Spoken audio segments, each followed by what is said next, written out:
तो चलिए आज इस एक्सप्लेनर में हम सीधे गोता लगाते हैं बिहार के भूगोल और वहाँ की जनसांख्यिकी यानी डेमोग्राफिक्स में। सटीक डेटा और आंकड़ों का इस्तेमाल करके हम भारत के इस बेहद महत्वपूर्ण राज्य को बहुत करीब से समझने वाले हैं। आज हम शुरुआत करेंगे बिहार के भौगोलिक परिचय से, फिर देखेंगे वहां के कुछ चौंकाने वाले आंकड़े। इसके बाद सीमाओं, प्रमुख जिलों और आखिर में राजनीतिक ढांचे और राजकीय प्रतीकों पर बात करेंगे। तो चलिए बिना किसी देरी के शुरू करते हैं। भाग 1, बिहार का भौगोलिक परिचय। आपको पता है 15 नवंबर 2000 ये तारीख बहुत अहम है। क्यों? क्योंकि आज जो बिहार का नक्शा हम देखते हैं ना, वो इसी दिन वजूद में आया था। दरअसल इसी दिन 18 दक्षिणी जिलों को अलग करके एक नया राज्य बनाया गया था, झारखंड। तो आधुनिक बिहार की जो जड़ी हैं वो असल में यहीं से शुरू होती हैं। अब जरा इस 12 नंबर पर गौर कीजिए। भारत इतना विशाल देश है, राइट? और कुल क्षेत्रफल के मामले में 94,163 वर्ग किलोमीटर के साथ बिहार देश का 12वां सबसे बड़ा राज्य है। ये एक ऐसा आधारभूत आंकड़ा है जिसे आगे की कहानी समझने के लिए आपको अपने दिमाग में रखना होगा। लेकिन यहाँ आता है सबसे बड़ा ट्विस्ट। एरिया में तो ये 12वें नंबर पर हैं, पर अगर हम 2011 की जनगणना की बात करें तो बिहार सीधे तीसरे नंबर पर छलांग लगा देता है। जी हाँ, यूपी और महाराष्ट्र के बाद कुल आबादी में पूरे देश में तीसरा स्थान। यहाँ 10 करोड़ 41 लाख से भी ज्यादा लोग रहते हैं। है ना कमाल की बात? तो इस पूरी बात का सीधा सा मतलब क्या हुआ? कम जमीन और बहुत सारे लोग। नतीजा, जनसंख्या घनत्व यानी पॉपुलेशन डेंसिटी के मामले में बिहार पूरे भारत में नंबर 1 है। मतलब यहाँ औसतन 1106 व्यक्ति प्रति 1 वर्ग किलोमीटर के दायरे में रहते हैं।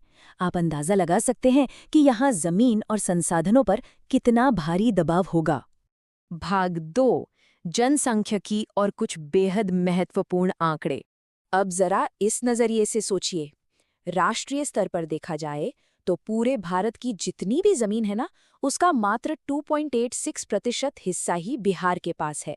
पूरे देश के विशाल भूभाग को देखते हुए ये नक्शे पर एक बहुत ही छोटा सा हिस्सा है। लेकिन, और ये बहुत बड़ा लेकिन है, उसी छोटे से 2.86% क्षेत्रफल पर पूरे देश की लगभग 8.60% आबादी बसी हुई है। सोचिए, इतने छोटे से एरिया में देश का इतना बड़ा हिस्सा रह रहा है। ये आंकड़ा अपने आप में इस बात की गवाही देता है कि राज्य की सीमित जमीन पर कितना जबरदस्त डेमोग्राफिक प्रेशर है। चलिए अब थोड़ा राज्य के अंदर चलते हैं। अगर हम बिहार के भीतर ही ज्योग्राफिकल एक्सट्रीम्स को देखें तो क्षेत्रफल के हिसाब से सबसे बड़ा जिला पश्चिमी चंपारण है, जो एक काफी विशाल भूभाग है।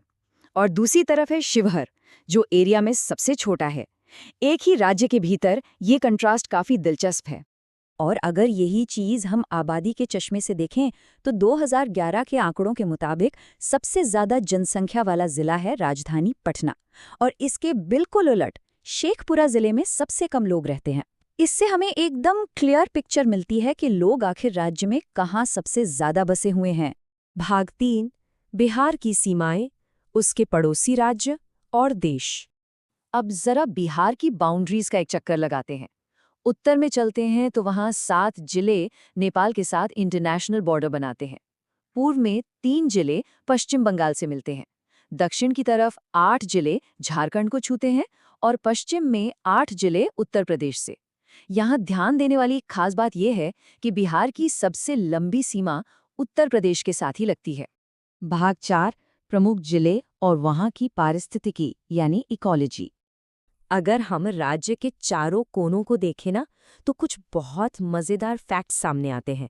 सबसे उत्तर में है पश्चिमी चंपारण और पश्चिम में है कैमूर।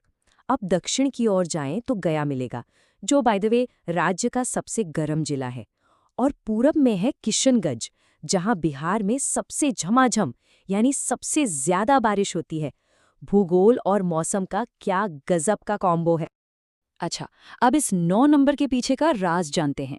राजधानी पटना की लोकेशन जियोग्राफिकली इतनी परफेक्टली सेंटर में है कि ये पूरे 9 अलग-अलग जिलों को टच करती है। मतलब पटना सच में पूरे राज्य की धड़कन है, जो हर तरफ से कितनी गहराई से जुड़ा हुआ है। और जब हम नेचर या इकोलॉजी की बात करते हैं तो भागलपुर का विक्रमशिला गंगा डॉल्फिन अभयारण्य एक बहुत ही प्राउड फीलिंग देता है।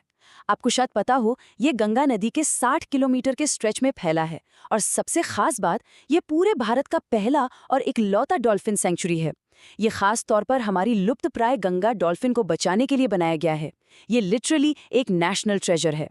वाइल्ड लाइफ कंजर्वेशन के लिए एक और अहम नाम है वाल्मीकि राष्ट्रीय उद्यान। पूरे बिहार में ये इकलौता नेशनल पार्क और टाइगर रिजर्व है। ये एकदम उत्तर में पश्चिमी चंपारण जिले में गंडक नदी के किनारे नेपाल बॉर्डर के बिल्कुल पास स्थित है। भारत में बाघों को बचाने की मुहिम में ये जगह बहुत क्रूशियल रोल प्ले करती है। भाग 5, राजनीतिक ढांचा और राजकीय प्रतीक। चलिए अब जरा पॉलिटिक्स और वहां के सिस्टम की बात कर लेते हैं। राष्ट्रीय स्तर पर देखा जाए तो बिहार से लोकसभा में 40 सांसद जाते हैं और राज्यसभा में 16। और अगर राज्य के अंदर की बात करें तो विधानसभा में 243 सीटें और विधान परिषद में 75 सीटें हैं। इसका सीधा सा मतलब है कि देश की राजनीति में बिहार का प्रतिनिधित्व और वजन दोनों बहुत भारी हैं।